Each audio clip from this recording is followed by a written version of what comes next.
सास को लगी बहू की आदत। किरण की शादी हाल ही में अर्पित से हुई थी।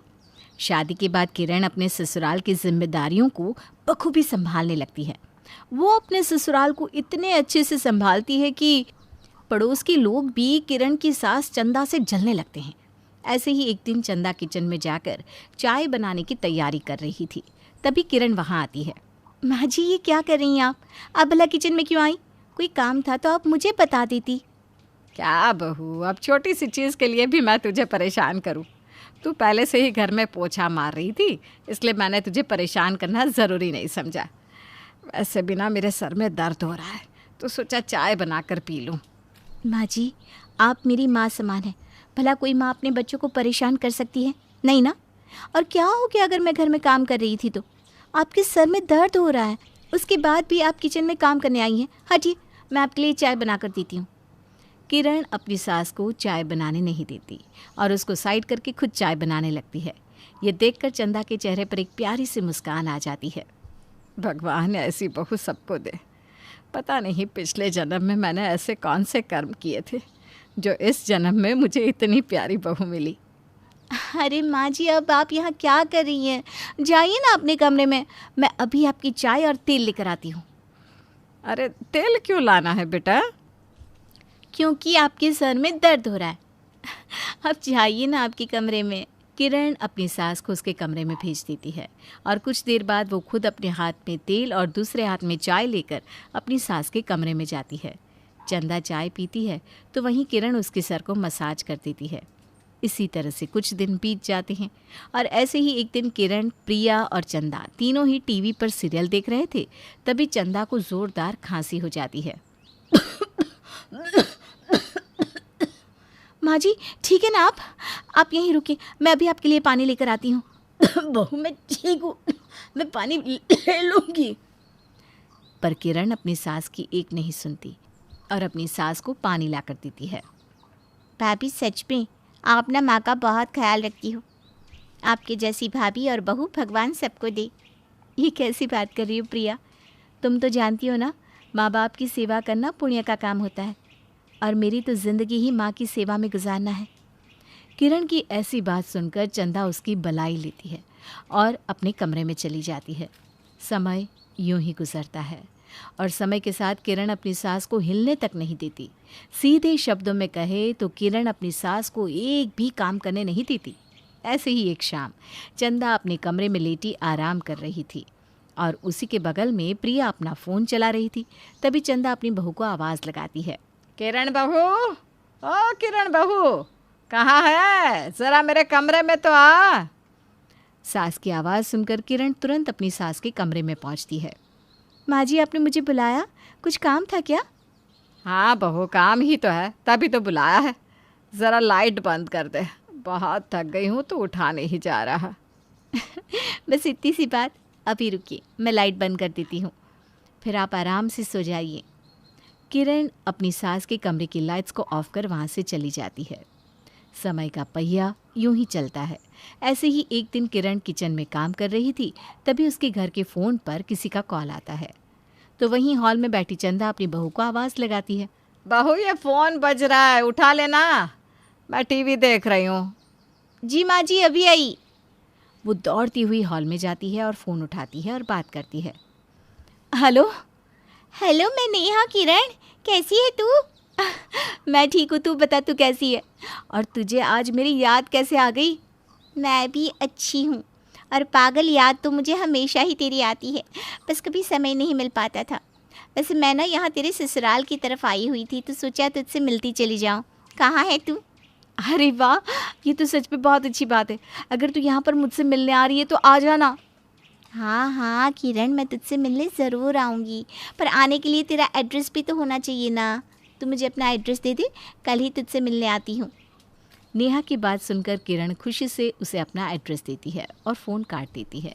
किरण को इतना खुश देखकर उसकी सास कहती है। बहू, किसका फ़ोन है और इतनी खुश क्यों हो रही है? माँ जी, खुशी की बात है तो खुश तो होंगी ना। आपको पता है, मेरी बचपन की दोस्त नेहा यहाँ आई हुई है और वो मुझसे कल मिलने के लिए आ रही है। अरे वाह, ये तो बहुत अच्छी बात है। हाँ माँ जी, मैं बहुत खुश हूँ। आप यहाँ रुकिए, मैं अभी आपके लिए चाय बना कर लाती हूँ। किरण अपनी सास के लिए चाय बनाने के लिए चली जाती है। अगले दिन नेहा अपनी सहेली किरण के घर आती है। यार किरण, तेरा घर तो काफ़ी बड़ा और शानदार है, पर इस बड़े से घर में तू अकेली रहती है क्या? किरण कुछ बोलती उससे पहले उसकी सास की आवाज़ नेहा के कानों में पड़ती है।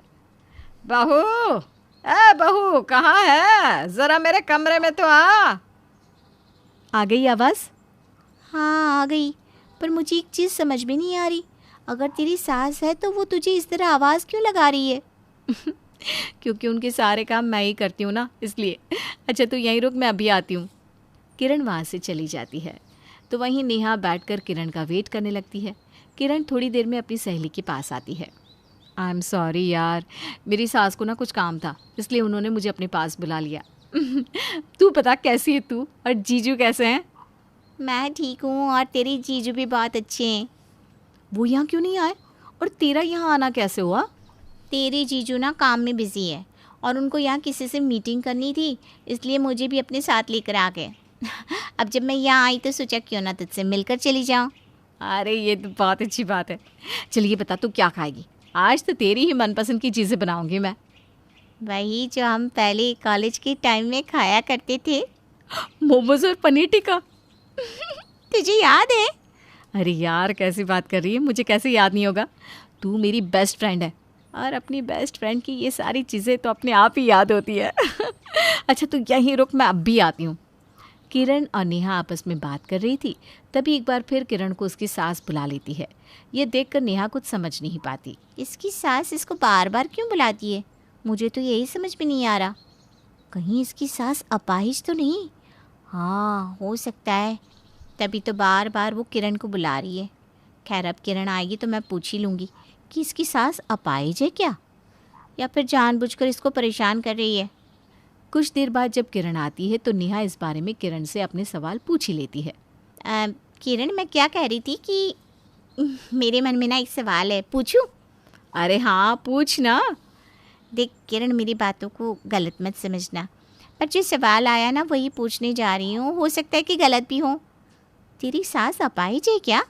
हे भगवान, नेहा तू भी ना। भगवान अपाहिज तो मेरे दुश्मन को भी ना बनाए। मेरी सास अपाहिज नहीं है, बल्कि भली चंगी है। अरे इतनी भली चंगी है तो बार बार तुझे बुला क्यों रही है? मेरा मतलब हर छोटे काम के लिए तुझे बुलाना ये कहाँ तक सही है? तुझे नहीं लगता कि तेरी सास तुझसे कुछ ज़्यादा ही काम करवाती है और तू उनको कुछ नहीं कहती? नहीं नेहा, ऐसा कुछ नहीं है। वो मुझसे बहुत ज़्यादा काम नहीं करवाती, बल्कि मैं खुद ही उनको उठने नहीं देती। पर क्यों?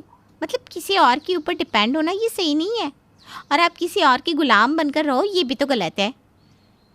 तेरी बातों से मुझे लग रहा है कि तू बहुत ज़्यादा ही सवालों से घिरी है। अगर तुझे इन सब का जवाब चाहिए ना तो जा मेरी सास के पास और उनसे एक बार मिल ले। तुझे वहाँ तेरे सारे सवालों के जवाब मिल जाएंगे। किरण की बात सुनकर नेहा उसकी सास के पास जाती है और उसके पास बैठकर उससे बातें करती है। कैसी है माँ जी आप? आपकी तबीयत तो ठीक है ना? हाँ हाँ, मैं तो पूरी तरह ठीक हूँ बेटा। तू बता, तू कैसी है? माँ जी आपसे एक बात पूछूं, अगर आप बुरा ना माने तो? अरे हाँ, क्यों नहीं, बोलो बेटा। माँ जी आप सारा काम अपनी बहू यानी कि मेरी सहेली से करवाती हैं, इसका क्या मतलब है? उसको आप इस घर की बहू बनाकर लाई हैं या नौकरानी? मतलब मुझे गलत मत समझिएगा माँ जी, पर मैंने जितना देखा है बेचारी लगी पड़ी है, पर आप है कि उसको आराम ही नहीं करने दे रही। ये कहाँ तक सही है? अब मैं भी तुझे एक बात बोल रही हूँ, उसका भी बुरा मत मानियो। जी बिल्कुल नहीं, कहिए ना। तू जिसे नौकरानी कह रही है ना, वो मेरी ना तो बहू है और ना ही नौकरानी, बल्कि वो इस घर की बेटी है। और अगर बेटी अपनी माँ की देखरेख कर रही है तो वो घर की नौकरानी तो नहीं कहलाती है।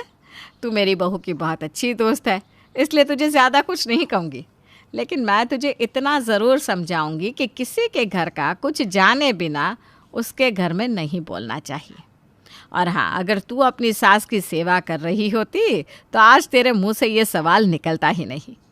एक बार फिर कहना चाहूँगी, वो मेरी बहू नहीं बल्कि बेटी है, बेटी।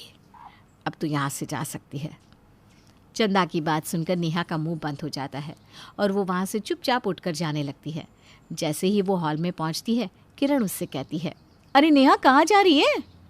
वैसे तुझे तेरा जवाब मिला क्या? हाँ, मुझे मेरा जवाब मिल चुका है। मैं चलती हूँ, मुझे देरी हो रही है। इतना बोलकर नेहा वहाँ से चली जाती है और वहीं किरण एक बार फिर से अपनी सास के पास जाकर बैठ जाती है। सास नहीं, माँ के पास।